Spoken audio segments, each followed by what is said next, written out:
गुरुवार को राजधानी शिमला स्थित प्रदेश कांग्रेस कार्यालय राजीव भवन में हिमाचल प्रदेश कांग्रेस कमेटी की बैठक हुई। बैठक की अध्यक्षता प्रदेश अध्यक्ष प्रतिभा सिंह ने की। इस मौके पर प्रदेश सरकार, मंत्रिमंडल के सदस्य और कांग्रेस नेता विक्रमादित्य सिंह भी मौजूद रहे। इस दौरान विक्रमादित्य सिंह ने कहा कि सरकार 1 साल के कार्यकाल का जश्न धूमधाम से कांगड़ा में मनाएगी।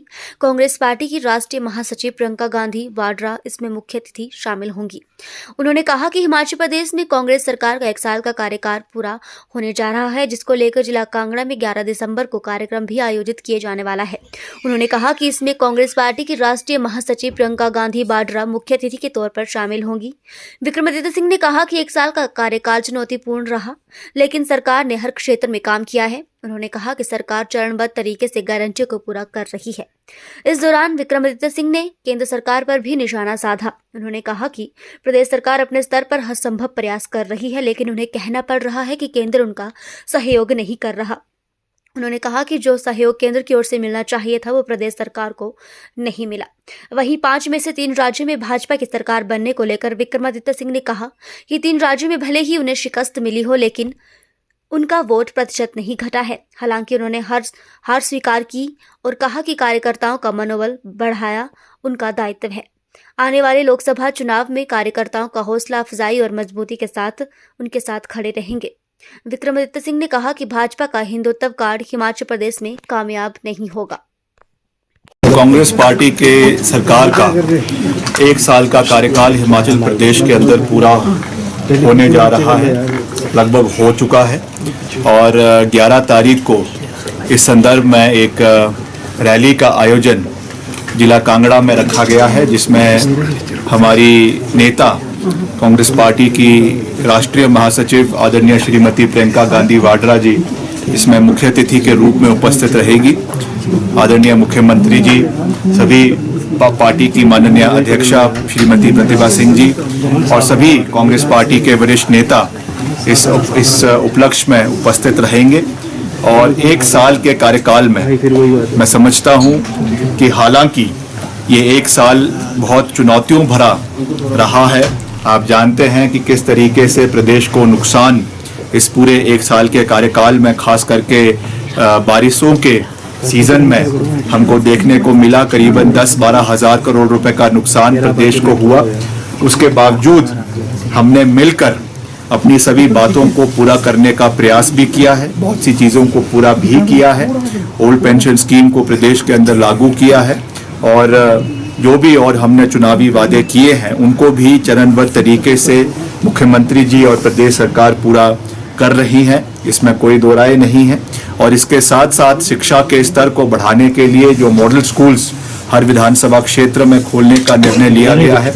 हमारे अनाथ बच्चों के लिए खास करके मुख्यमंत्री जी ने जो सुख आश्रय योजना शुरू करी है, वो भी एक बहुत ही सराहनीय पहल प्रदेश के हमारे जो अनाथ है, अपंग है, उनके सहयोग के लिए जो मुख्यमंत्री जी ने किया है। मैं समझता हूं कि ये भी एक बहुत बड़ा मील का पत्थर जो है वो साबित होगा।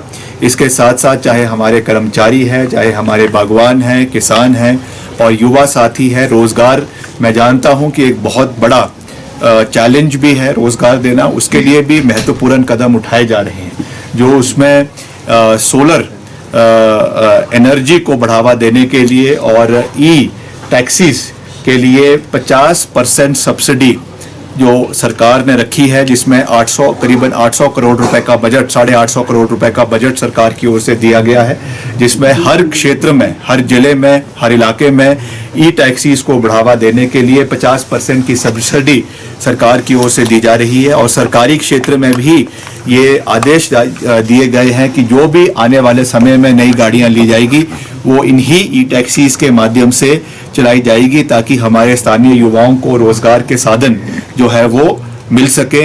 ये सरकार की ओर से प्राथमिकता इस उपलक्ष्य में रही है। मगर साथ साथ जिस तरीके से ये, मैं इस बात को आज उठाना नहीं चाहता हूँ, मगर क्योंकि उठाना ज़रूरी है, क्योंकि हमारे बहुत से ऐसे कार्य हैं जो हम करना चाहते हैं, मगर क्योंकि केंद्र से जिस तरीके का सहयोग मिलना चाहिए वो सरकार को नहीं मिल रहा है। जो हमारी बोरोइंग कैपेसिटी है उसको भी केंद्र सरकार ने लिमिट उस पर लगा दी है, और साथ ही साथ जो हमारी अलग अलग स्कीम्स में केंद्र सरकार का सहयोग हिमाचल को मिलता है, जो हमारा अधिकार है, उसको भी केंद्र सरकार देने में जो है वो अटकलें लगा रही हैं। ये मैं समझता हूं कि दुर्भाग्यपूर्ण है, मगर फिर भी मैं इस मौके पर किसी पे कोई उंगला टीका टिप्पणी नहीं करना चाहता हूं।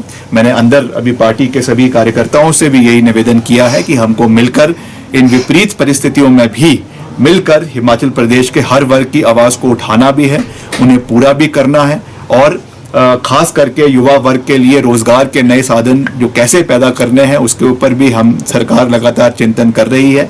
जो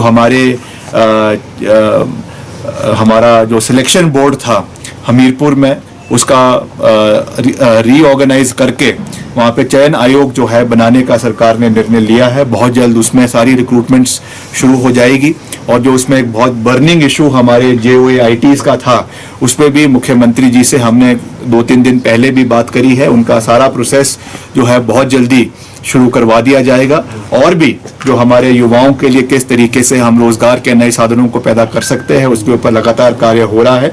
जहां तक हमारे विभाग की बात है, उसमें भी हम लगातार ये प्रयास कर रहे हैं कि प्रदेश में जो चाहे मेटलिंग टायरिंग का कार्य है, चाहे नए सड़कों के निर्माण का कार्य है, चाहे जो आपके आपदा के समय में जो नुकसान हुआ है उसके रेस्टोरेशन के लिए भी पूरा प्रयास किया जा रहा है।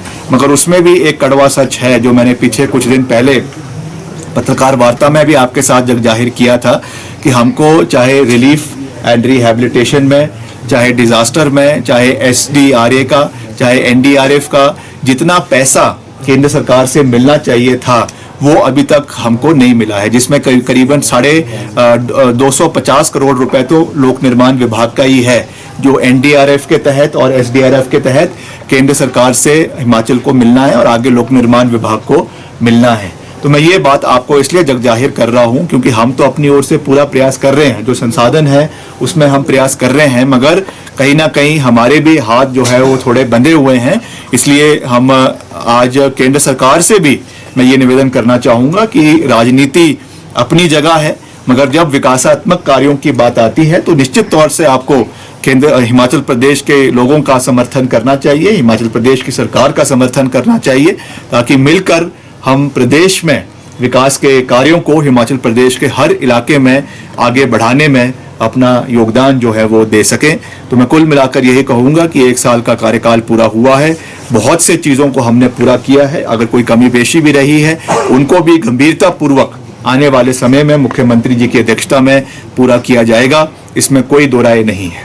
सर, लोकसभा नहीं, निश्चित तौर से देखिए, जो हमारी कांग्रेस पार्टी के कार्यकर्ता है, पदाधिकारी है और कांग्रेस का आम जनमानस है, वो पार्टी की रीढ़ की हड्डी है और उनकी हौसला अफजाई करना हमारा परम दायित्व है।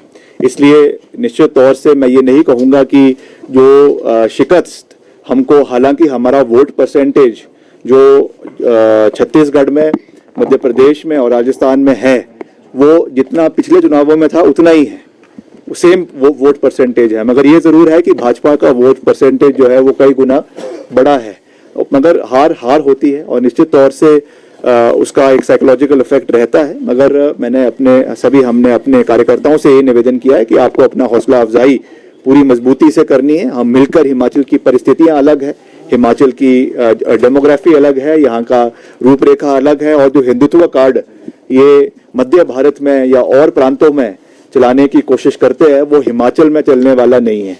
मैं हमेशा इस बात को कहता हूं कि उनसे बड़े हिंदू हम हैं, हमको किसी से कोई सर्टिफिकेट लेने की आवश्यकता नहीं है। देव समाज है, देव नीति है, और हमारे पूर्वजों से जो है हम देव समाज को मजबूत करते आए हैं और आने वाले समय में भी करते आएंगे, और इसको राजनीतिक दृष्टिकोण से देखने की आवश्यकता नहीं है। ये हमारी आस्था है, हमारा विश्वास है, और ये हमेशा कायम रहेगा, और राजनीति से हटकर इसको हम कार्य करते रहेंगे। मगर क्योंकि भाजपा का ये एक प्लैंक रहता है कि वो धर्म को राजनीति से जोड़कर आगे चलाने की कोशिश करती है, इस संदर्भ में इस बात को मैं कह रहा हूं। बाकी पार्टी के कार्यकर्ताओं की हौसला अफजाई हमारा प्रथम दायित्व है, उसके लिए हम लगातार आप जैसा देखते भी हैं कि हम प्रदेश के विभिन्न क्षेत्रों का दौरा भी करते हैं, कभी कांगड़ा का, मंडी का, कुल्लू का।